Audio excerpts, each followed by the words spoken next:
সেই ভাষায় বলেছিলেন, ঠিক না ঠিক?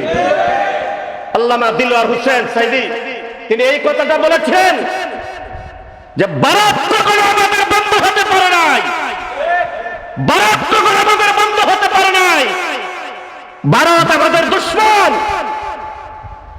তৎকালীন সময়ের আমাদের এক নেতা বলেছিল ভারত আমাদের ভাই, ভারত আমাদের ভাই।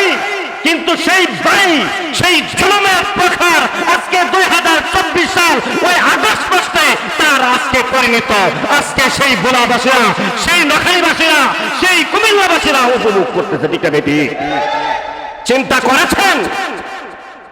আমি বানোয়াটি কথা বলছি না, আল্লাহর কোরআন বলছি। সে আল্লামা দিলওয়ার হোসেন সাইদি দুনিয়াতে নাই, তার কথাটা আজকে দীর্ঘদিন পরে বাস্তবায়িত হয়েছে। জানতে হবে, বুঝতে হবে। কোন আলেম ওলামারা যদি কোনো কথা বলে, তাদের মন গড়া রচিত কথা বলে না, সেটা কোরআনে আসছে। আর কোরআন তো এমন একটা বিষয় যে কথাটা কোরআনে 1000 বছর পরে প্রতিষ্ঠিত হবে।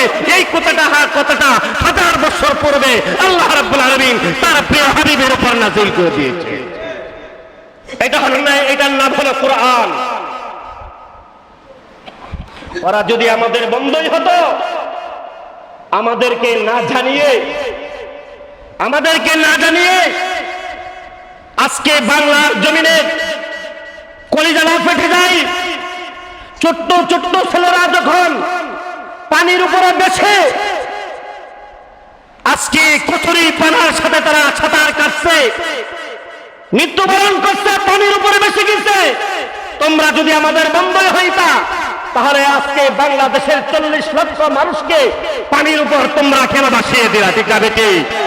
কারণ সেই আল্লাহ তাআলা বানাইছেন এই পৃথিবীটারও একটা ক্যাটালগ, কথা ঠিক না বেটি? তাহলে আল্লাহ তাআলা মানুষ বানাইলেন, তাহলে মানুষকে পরিচালনা করার জন্য একটা ক্যাটালগ আছে, ঠিক না বেটি?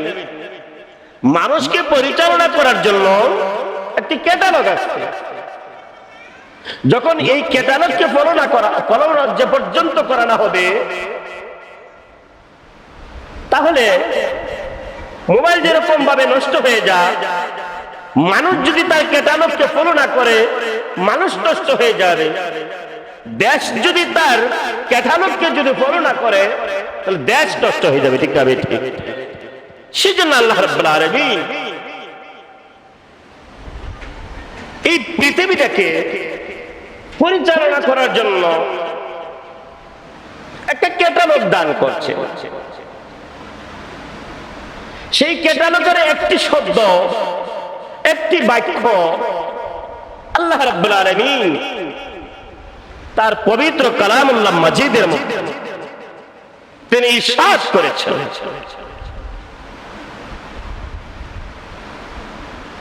সেই ক্যাটালগে কি বাক্যটা আছে? আল্লাহ রাব্বুল আলামিন বলতেছেন, ইন্নাল্লাহা ইয়া'মুরু বিল আদলি ওয়াল ইহসান, ইন্নাল্লাহা ইয়া'মুরু বিল আদলি ওয়াল ইহসান ওয়া ইতা'i যিল কুরবা وينهى عن الفحشاء والمنكر والبغي يعظكم لعلكم تذكرون الله أكبر। তিনি ক্যাটালগে কোন জায়গায় যাইয়া কি কাজ করতে হবে আল্লাহ তাআলা তা জানিয়ে দিয়েছে। তাহলে মুসলমানের ক্যাটালগের নাম কি? আল কোরআন। মুসলমানের নাম ক্যাটালগের নাম কি? আল কোরআন। আপনারা নবী মুহাম্মদুর রাসূলুল্লাহ সাল্লাল্লাহু আলাইহি ওয়াসাল্লাম মক্কা থেকে হিজরত করে মদিনায় গেলেন। মক্কা থেকে কেন হিজরত করলেন আপনার আমার নবী? তার কারণটা, তার ইতিহাস আপনারা অনেকেই জানেন। রাসূল আকরাম সাল্লাল্লাহু আলাইহি ওয়াসাল্লামকে এই পরিমাণ নির্যাতন করা হইল, অত্যাচার করা হলো, তিনি অতিষ্ঠ হয়ে একবার মক্কা থেকে হিজরত করে তিনি তায়েফে চলে গেলেন। সেখানেও যাওয়ার পর তিনার উপর অত্যাচার করা হলো, নির্যাতন করা হলো। আবার তিনি মক্কাতে চলে আসলেন। আল্লাহর পক্ষ থেকে এলান আসছে, ঘোষণা আসছে যে আপনাকে অতি দ্রুতই চলে যেতে হবে মদিনার দিকে। সুবহানাল্লাহ। রাসূল যেদিন মক্কা থেকে হিজরত করে মদিনায় তিনি চলে যাবেন, মুসলমানের পরম দুশমন আবু জাহেল তার বাহিনীকে নিয়ে পরামর্শ করল, মুহাম্মদকে এই দুনিয়ার জগৎ থেকে বিদায় করতে হবে। নাউজুবিল্লাহ। জোরে সকলের জবান করে বলেন নাউজুবিল্লাহ। কি সিদ্ধান্ত গ্রহণ করলো? মুহাম্মদকে মেরে ফেলতে হবে। আল্লাহ রাব্বুল আলামিন তাদের পরামর্শটাকে প্রিয় হাবিব মুহাম্মদুর রাসূলুল্লাহ সাল্লাল্লাহু আলাইহি ওয়াসাল্লামকে আল্লাহ রাব্বুল আলামিন জানিয়ে দিলেন, নবী হে, এখন আর মক্কা নগরী আপনার জন্য নিরাপদ নয়। এখন আর মক্কা নগরী আপনার জন্য নিরাপদ নয়, আপনাকে চলে যেতে হবে। বিছানায় হযরতে আলী রাদিয়াল্লাহু তাআলা কে শুয়ে রাসূল আকরাম সাল্লাল্লাহু আলাইহি ওয়াসাল্লাম রাতের আধারে সেই কাফেরদের অত্যাচারের শেষ সীমা রেখা, মানুষ যখন অত্যাচার করে, নির্যাতন করে, সেই নির্যাতন কিন্তু আজকে নয়, নতুন নয়। যুগে যুগে যত নবী এবং সাহাবারা আসছে, যত নবী এবং রাসূল আসছে, প্রত্যেক নবী এবং রাসূলের উপর অত্যাচার আর নির্যাতন করা হয়েছে। সেটার কারণ কি?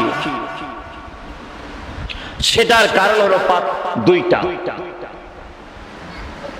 আল্লাহ রাব্বুল আলামিন তার বান্দার উপর যে ক্যাটালগ দান করেছেন, অর্থাৎ যে বিধান সংবিধান দিয়েছেন,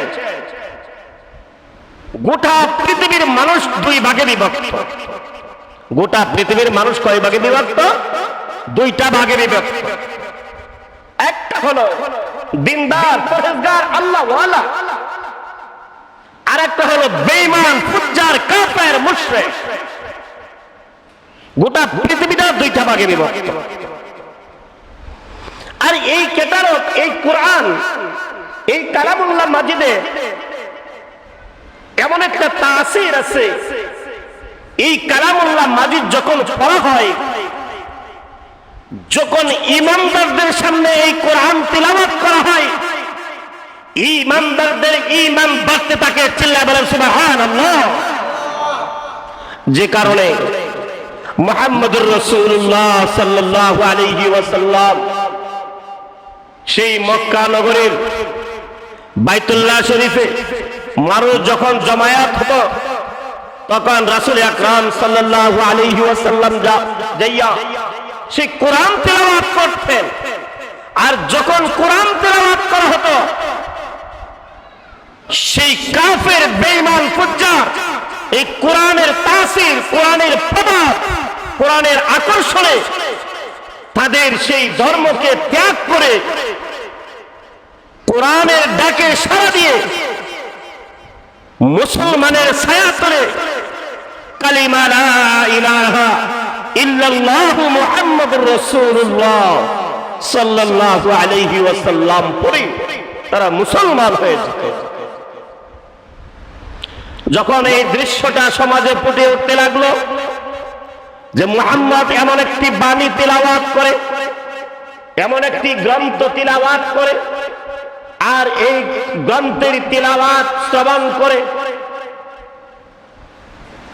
তাদের মন গড়া রচিত যে সমস্ত বিধিবিধান আছে, সে সমস্ত বিধিবিধানকে ছেড়ে তাদের মুহাম্মদের ধর্মের উপর আকর্ষিত হয়ে তারা মুসলমান হয়ে যেতেছে, তখন আবু জাহেল নামক ব্যক্তি তার সেই মক্কা নগরীর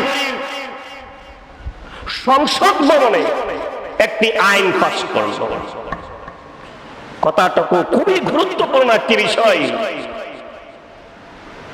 কখন আইন পাস করা হলো?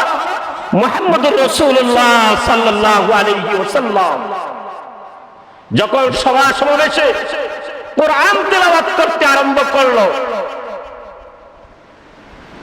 আল্লাহ বিদ্বেষী মানুষগুলি সেই কোরআনের তেলাওয়াত শুনে সেই কোরআনের ছায়া তলে আসতে আরম্ভ করলো। তখন সেই আবু জাহেল রাষ্ট্রের বঙ্গভবনে আইন পাস করলো। আইন পাস করলো কি? মুহাম্মদ যে কোরআন শোনায় তোমাদেরকে, মুহাম্মদের কোরআন শ্রবণ তোমরা করতে পারবে না। নাউজুবিল্লাহ। মুহাম্মদের কোরআন তেলাওয়াত তোমরা শুনতে পারবে না। কেন শুনতে পারবে না? আবু জাহেল ঘোষণা করে দিল, যদি তোমরা মুহাম্মদের কোরআন তেলাওয়াত শ্রবণ করো, কোরআন তেলাওয়াত শোনো, এই কোরআন তেলাওয়াত শোনার পর তাদের বাপ দাদার কথা ভুলে যায়, সন্তান সন্ততির কথা তারা ভুলে যায়, মা বাবার কথা ভুলে যায়, তাদের মন গোড়া রচিত দেব দেবীর পূজার কথা বলে যায়, তাদের দেব দেবীর বদনাম বলতে থাকে। আগুন পূজা করতো, আগুন পূজা থেকে তারা ফিরে আসে, গাছ পূজা করতো, পানি পূজা করতো, পাথর পূজা করতো, এই ঘুরি থেকে তারা ফিরে আসতেছে। দেখতে পেল আস্তে আস্তে আস্তে আস্তে মুহাম্মদের দল বড় হইতেছে, যে কারণে সংসদে আইন পাস করা হলো। মুহাম্মদের কথা কেউ শুনতে পারবে না, মুহাম্মদের কাছে কেউ যেতে পারবে না, মুহাম্মদের কথা শ্রবণ করতে পারবে না। মুহাম্মদের কথার কাছে যদি তোমরা যাও, তাহলে তোমরা আমাদের ওই আইনকে ছেড়ে দিয়ে তোমরা বিদ্রুপ হয়ে যাইতেছ, মুহাম্মদের দরবল হয়ে যাইতেছে। এক পর্যায়ে দেখতে পেলাম মুহাম্মদ রাসূলুল্লাহ সাল্লাল্লাহু আলাইহি ওয়াসাল্লাম তিনি কি করতে লাগলেন? সবার কোরআন তেলাওয়াত করতে আরম্ভ করলেন। এখন কোরআন তেলাওয়াত শ্রবণ করা বন্ধ করতে পারে নাই, মুহাম্মদকে হত্যা করার পরিকল্পনা করলো। যখন মুহাম্মদকে হত্যা করার পরিকল্পনা করলো, আল্লাহ রাব্বুল আলামিন প্রিয় হাবিব মুহাম্মদুর রাসূলুল্লাহ সাল্লাল্লাহু আলাইহি ওয়াসাল্লামকে এলান করে দিলেন, এখন আর মক্কা নগরী আপনার জন্য নিরাপদ নয়, মক্কা নগরী ছেড়ে এখন মদিনার দিকে চলে যেতে হবে। আল্লাহর নবী সাল্লাল্লাহু আলাইহি ওয়াসাল্লাম মক্কা নগরী ত্যাগ করে মায়ার দেশ যখন আল্লাহর নবী ছেড়ে যাইতেছেন, পিছন দিকে তাকায়, চোখের দুই ফোঁটা পানি ছেড়ে ছেড়ে আজকে চলে যাইতে হইতেছে। এই জন্যই যে আমি তোমার কালাম তেলাওয়াত করি, আল্লাহ তোমার কথা আমি কেন বলি? আমার উপর তারা অত্যাচার করতেছে, ওরা তো বুঝে নাই, মাওলা ওরা তো বুঝে নাই আল্লাহর নবী কত বড় দয়াল নবী।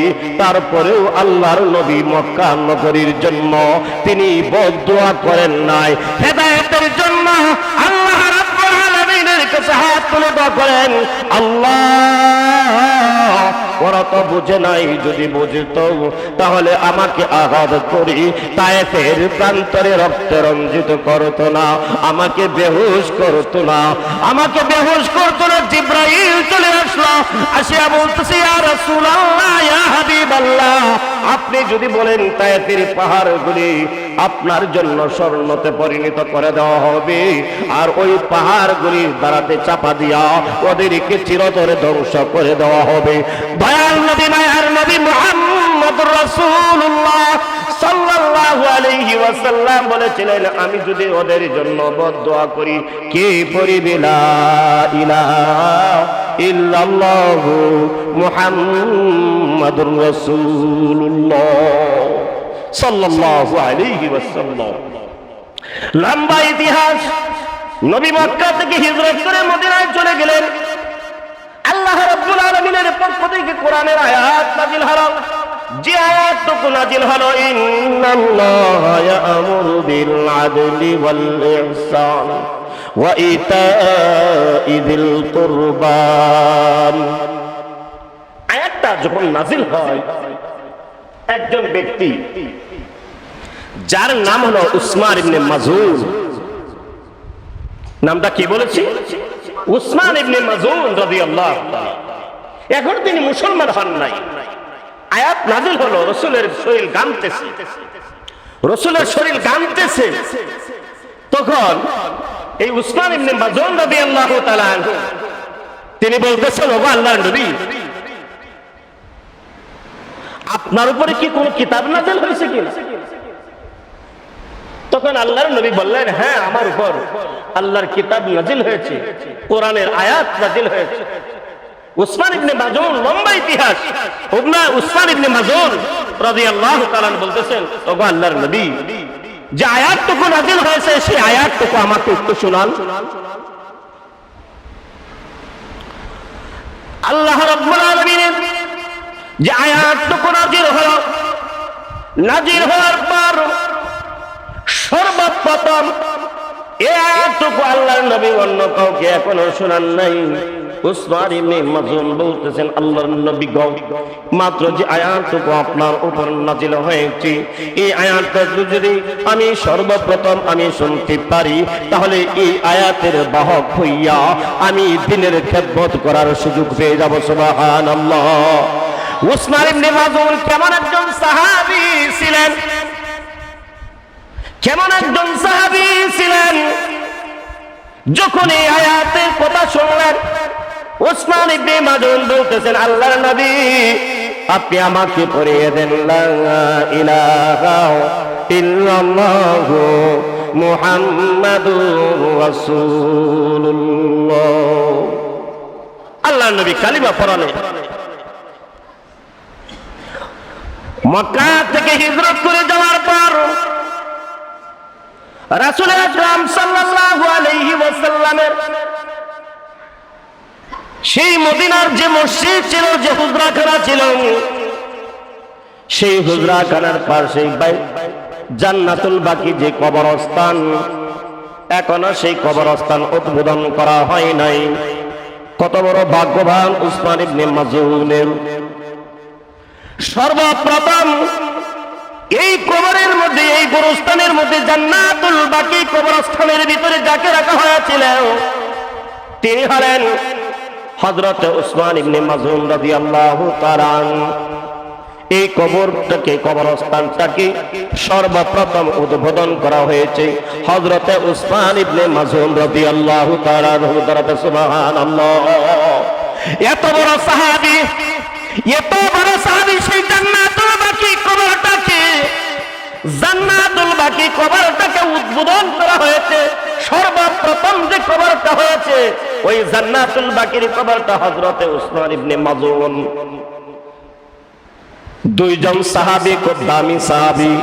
একজন হইলেন হযরত উসমান ইবনে মাজুন, আর একজন হইলেন হযরত উসমান ইবনে আফফান রাদিয়াল্লাহু তাআলা।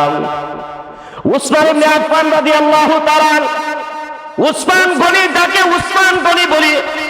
উসমান গনি হলো আল্লাহর নবীর জিন্নুরাইন, আল্লাহর নবী সাল্লাল্লাহু আলাইহি ওয়াসাল্লামের দুই কন্যার স্বামী হযরত উসমান। দুই কন্যা ইন্তিকাল করলো।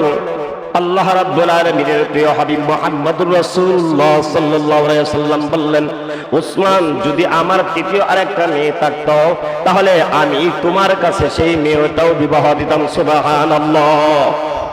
এই উসমান ইবনে আফফান রাদিয়াল্লাহু তাআলা, তিনি কেমন একজন ব্যক্তি ছিলেন! এখন তিনি মুসলমান হন নাই। মুসলমান হওয়ার আগের জিন্দগিতে তিনি কোনোদিন সুদ খান নাই, তিনি কোনোদিন জিনা করেন নাই, তিনি কোনোদিন চুরি করেন নাই, কোন মানুষকে হত্যা করেন নাই, কিন্তু তিনি কোনোদিন মদ পান করেন নাই। এমন একজন সাহাবী ছিলেন হযরত উসমান গনি রাদিয়াল্লাহু তাআলা। উসমান গনি রাদিয়াল্লাহু তাআলা এমন একজন খাদেমে ওহী সাহাবী ছিল 30 পারা কোরআন হযরত উসমান রাদিয়াল্লাহু তাআলা তিনি নিজের হাতে তিনি লিখেছেন। চিল্লা বলেন সুবহানাল্লাহ, আর জোরে বলেন সুবহানাল্লাহ। এত দামি একজন সাহাবী হযরত উসমান গনি রাদিয়াল্লাহু তাআলা। এই উসমান মাজউন রাদিয়াল্লাহু তাআলা যখন এই আয়াতটা নাযিল হলো, ইন্নাল্লাহা ইয়া'মুরু বিল আদলি ওয়াল ইহসান ওয়া ইতাইযিল কুরবান, কোথাও থেকে একটি প্রতিনিধি দল আসিয়া বলতেছে, ওগো আল্লাহর নবী, আপনি যে নবী দাবি করেছেন, আপনার সংবিধান কি কি সেই সংবিধানটুকু আপনি আমাদেরকে শোনান, সেই সংবিধানগুলি আমাকে শোনান। হযরতে রাসূল আকরাম সাল্লাল্লাহু আলাইহি ওয়াসাল্লাম এই আয়াতটা তিনি পড়লেন। তখন ওই দুইজন ব্যক্তি বলতেছে, এখনো তো আমাদের এই আয়াতটুকু মুখস্থ হয় না। আল্লাহর নবী আবার পড়লেন, বলছেন, ওগো আল্লাহর নবী, এখনো তো আয়াতটুকু মুখস্থ হয় নাই। তৃতীয়বার আল্লাহর নবী ওই আয়াতটুকু তিনি তিলাওয়াত করলেন। তিলাওয়াত করার পর ওই দুইজন ব্যক্তি যে গোত্রের প্রতিনিধি হিসাবে আসছিল, তারা বলতেছে, ওগো আল্লাহর নবী, এমন একটি আয়াত শুনেছি যে আয়াতটা শোনার পর আমাদের মনটা পরিবর্তন হয়েছে, আমাদেরকে আপনি পড়াইয়া দেন লা ইলাহা ইল্লাল্লাহু মুহাম্মাদুর রাসূলুল্লাহ। এই দুইজন প্রতিনিধি যখন তাদের গোত্রের কাছে গেল, তাদের এই আয়াত শ্রবণ করার সঙ্গে সঙ্গে ওই গোত্রের একসাথে 70 জন কাফের ওই কালিমা পড়ে মুসলমান হয়ে গেল। সুবহানাল্লাহ। তাহলে সেই তিনটা বিধান, এক নম্বরে ইন্নাল্লাহা ইয়া'মুরু বিল আদল, এক নম্বর হলো সত্যকে প্রতিষ্ঠিত করো, আদল, সত্য প্রতিষ্ঠিত করো। এই সত্য সৎ বিচার আজকের বিশ্বের পৃথিবীতে নাই, আজকে বিশ্ব জগতে নাই। জুলুম আর অত্যাচার, নিপীড়ন আর নির্যাতন, যে অত্যাচার কারণে আপনার আমার কাঙ্ক্ষিত নবী, যাকে সৃষ্টি না করলে আল্লাহ রাব্বুল আলামিন এই আকাশ জমিন লৌহ কলম আল্লাহ তাআলা কোনো কিছুই সৃষ্টি করতেন না। এই অত্যাচার করে আমার আপনার নবী মুহাম্মদুর রাসূলুল্লাহ সাল্লাল্লাহু আলাইহি সাল্লামকে মক্কা থেকে নির্যাতন করে মদিনায় হিজরত করতে তিনি বাধ্য হয়েছিলেন। ঠিক না ঠিক?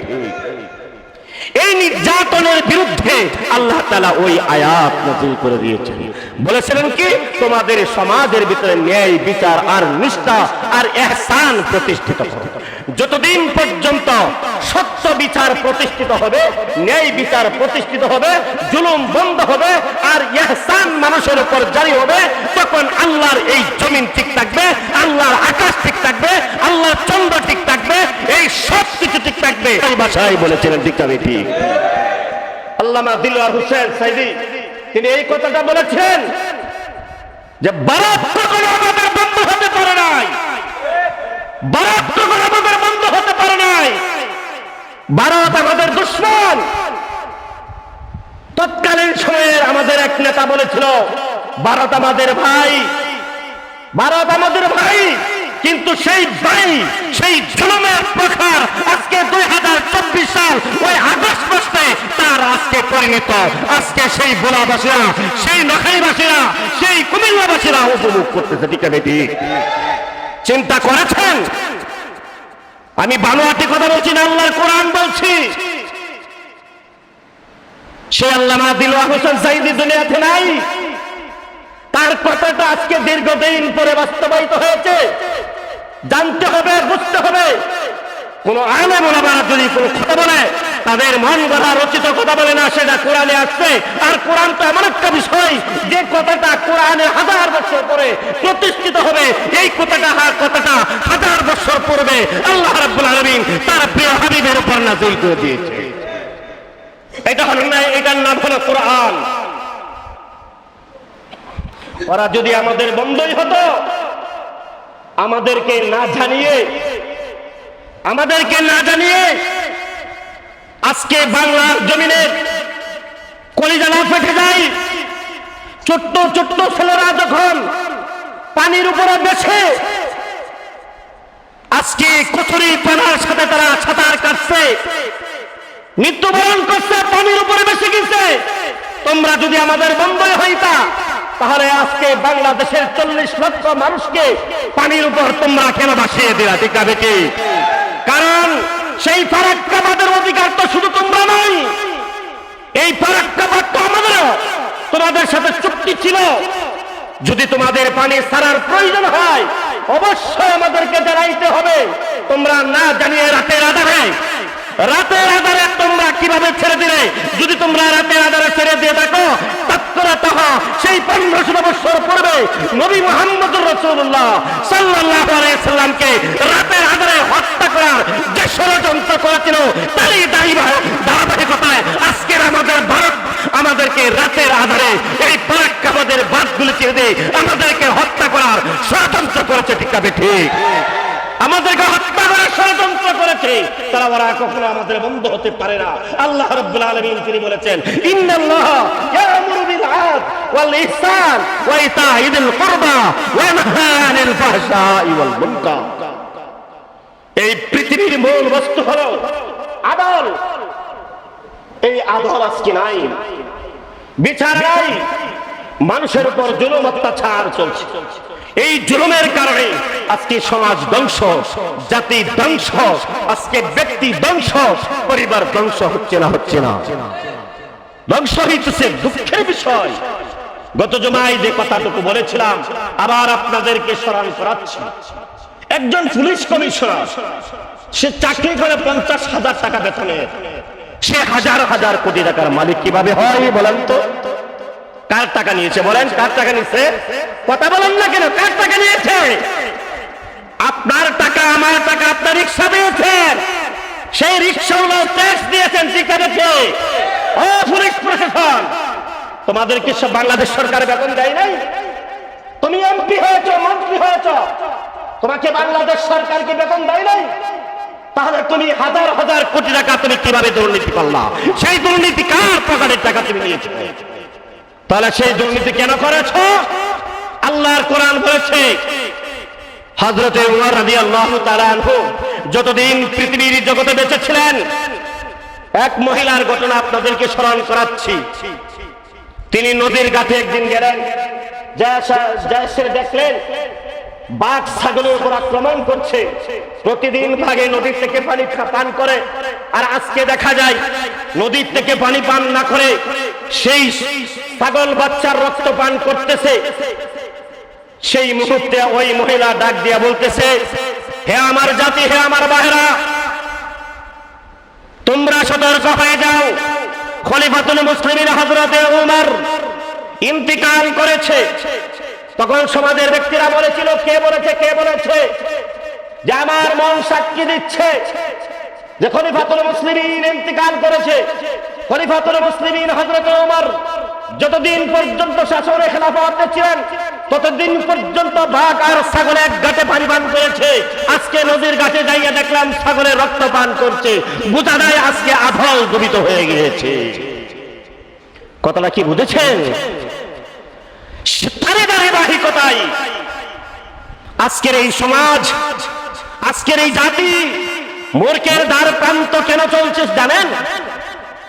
আস্তে আস্তে তারই ধারাবাহিকতায় যে সংসদে সেই আবু জাহেল আইন পাশ করেছিল যে কোরআন শ্রবণ করতে পারবে না, কোরআন ওয়ালাদের কাছে যাইতে পারবে না, তারই ধারাবাহিকতায় আমাদের বাংলাদেশের সংসদে বিসমিল্লাহ শব্দটুকু পর্যন্ত বাতিল করতে বাধ্য হয়েছিল। ঠিক আছে? ঠিক। আলেমরা যদি কোনো মাহফিলে কথা বলেছে, আলেমরা যদি কোনো মসজিদে সব কথা বলতে বাধ্য হয়েছে, মসজিদে সেই ইমামের উপর আক্রমণ করা হয়েছিল। কোন মাহফিলে যদি সত্য কথা বলছে, তখন সেই মাহফিলে আক্রমণ করা হয়েছিল। তারই ধারাবাহিকতা সেই আবু জাহেল যা করেছিল। এ ভাই, এখন সজাগ হন।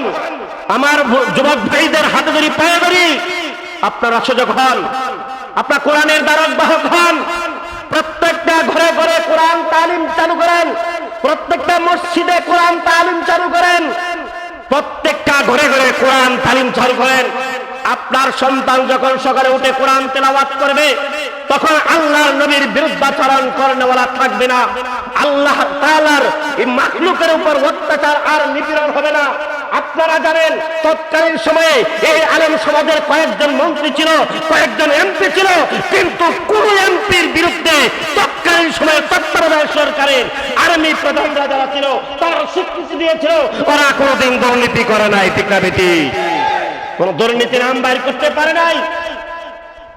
কিন্তু পরিকল্পিতভাবে সেই আলেমদেরকে সংসদ থেকে দূর করতে হবে, পরিকল্পিতভাবে সমাজ থেকে বিচ্ছিন্ন করতে হবে এবং পরিকল্পিতভাবে মসজিদের ইমামগুলি পাঁচটা গোলাম বানাইতে হবে। ঠিক না বেটি? যার পাঁচটা গোলাম হিসাবে এই মসজিদগুলিকেও ব্যবহার করা হয়তো, মসজিদগুলিকে সত্য কথা বলা হতো না। এক প্রকার সমাজে মানুষ আছে যে মসজিদ আবার রাজনীতি কিসের? আল্লাহর নবী কেন করেছিলেন বলেন তো? আমরা কি মুসলমান না? আল্লাহর নবী সংসদ কোথায় ছিল? মসজিদ, মসজিদের নববীর সংসদ ছিল। আজকে মুসলমান, আমি যেগুলি কথা বলেছি মন গড়া বানানোর কথা বলেছি, মন গড়া বানানোর কথা বলি নাই। ইন্নাল্লাহা ইয়ামুরু বিল আদল ওয়াল ইহসান। মানুষের ভিতরে মানুষের দয়া নাই, দয়া নাই, ভালোবাসা নাই, ইহসান নাই। একজন আরেকজনকে দান করতে পারতেছে না, দুঃখ লাগে। যুবক ভাইরা আপনারা কি তাকাই দেখেন না? সেই টিএসসি ময়দানে ছেলেরা যখন চাইলো, ছাদা চাইলো, হায়রে লক্ষ লক্ষ টাকা দিতে প্রস্তুত। ঠিক না বেঠে? দ্বিধা দ্বন্দ্ব ছাড়া টাকা নিয়ে যাচ্ছে, কাফন নিয়ে গেছে। এক ছেলে বলল যে আমি হজ করার জন্য কিছু টাকা জমাই করতেছিলাম, স্কুলের ছেলে, আমার এই টাকাগুলি আমি আমার সেই দুর্গত অঞ্চল যে সমস্ত ভাইরা, যে সমস্ত আমার মা বোনেরা আজকে না খায়া ও অনাহারে অত্যাচারে তারা নির্যাতিত হয়ে, নিপীড়িত হয়ে আজকে মৃত্যুবরণ করতেছে, তাদের উপরে ভাসতেছে, তাদের জন্য আমি দিয়ে দিলাম। আল্লাহু আকবার। হে আমার যুবক ভাইরা, এটা যদি কোরআনের মহাব্বত না থাকতো, নবীর প্রেম আর ভালোবাসা না থাকতো, আল্লাহর কোরআনের প্রেম আর ভালোবাসা না থাকতো, তার ভিতরে যদি কোরআনের মহাব্বত না থাকতো, তাহলে কি এইভাবে টাকা সে বাড়ি করে দিত? আমি আপনাকে পায়ে ধরি, আপনাদের পায়ে ধরি, আপনাদের সন্তানগুলিকে কোরআন পড়ান, আপনাদের স্ত্রীগুলিকে কোরআন পড়ান। আপনাদের সন্তানগুলি চাকরি করতেছে, পড়ার সমস্যা নাই, স্কুলে পড়তেছে, পড়ার সমস্যা নাই। সন্তানগুলিকে প্রাথমিক চিকিৎসা কোরআন দেন। প্রাথমিক চিকিৎসাটা কি হবে? শিক্ষাটা কি হবে? কোরআন। সবার জবান করে বলেন, প্রাথমিক শিক্ষা কি হবে? এই জন্য বর্তমান যে আমাদের আহমদ খালেদ সাহেব, আপনাদের সকলের কাছে দোয়া চাই, যিনি বর্তমান উপদেষ্টা ধর্ম মন্ত্রণালয়ে আছেন, ওনাদের কাছে সকল আলেম ওলামারা দাবি জানাচ্ছে যে আমাদের প্রত্যেকটা প্রাইমারি সেকশন তা যেন আমাদের প্রাথমিক শিক্ষাটা কি পায়, যে কোরআন পায় তৎকালীন সময়ে ছিল, আমরা যেন সেটা পাই। হজ করতে পারে না। কিছুদিন আগে আমার সভাপতি সাহেব বলছিল যে হুজুর এখন হজ করতে গেলে 7 থেকে 8 লক্ষ টাকা লাগে। ওই যে সভাপতি সাহেব এখানে বসে আছেন, জিজ্ঞাসা করেন। আর চিন্তা করছেন একজন সাধারণ মানুষ 8 লক্ষ টাকা খরচ করে হজে যেতে পারে? বলেন সম্ভব? এটা সম্ভব? আমার মতন একজন ব্যক্তি 8 লক্ষ টাকা করে খরচ করে আমি কিভাবে হজ করব? কিভাবে সম্ভব? আলহামদুলিল্লাহ, গতকালকে উনি যে উপদেষ্টাদের বৈঠকের ভিতরে তিনি বলেছেন আল্লাহ তাআলা যেন ওনাকে হায়াতে তয়্যিবা দান করেন। উনি বলেছেন আমি সর্বাত্মক চেষ্টা করতেছি অল্প খরচে যেন আমার বাংলার আমার বাংলার আপামর জনগণ যেন অল্প টাকা দিয়ে আসে বাইতুল্লাহকে দেখতে পারে, বাইতুল্লাহ যেন যাইতে পারে। সুবহানাল্লাহ। ওনার জন্য দোয়া চাই। আপনারা সকলে দোয়া করেন সংসদ ভবনে যেন ওনাদের মতন আলেম আরো 250 জন 100 জন যায়। কথা ঠিক না ঠিক?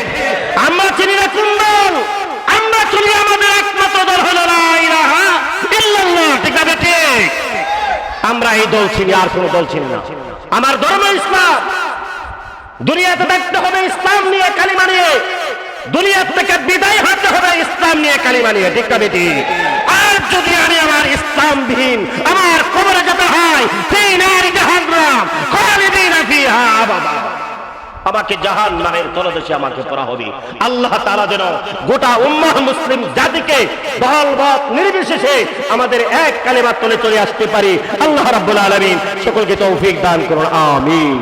যে আয়াতটুকু তেলাওয়াত করেছি, ইহসান আমরা প্রত্যেকটা মানুষের উপর যেন, জাতির উপর, বর্ণ ধর্ম সর্বশেষ একটি কুকুর পর্যন্ত যেন আমার উপর, আমি যেন তাদের উপর অত্যাচার না করি, নির্যাতন না করি, নিপীড়ন না করি। আল্লাহ যেন এগুলি থেকে আমাদেরকে হিফাজত। আমিন। ওয়া আখিরু দাওয়ানা আলহামদুলিল্লাহি রাব্বিল আলামিন।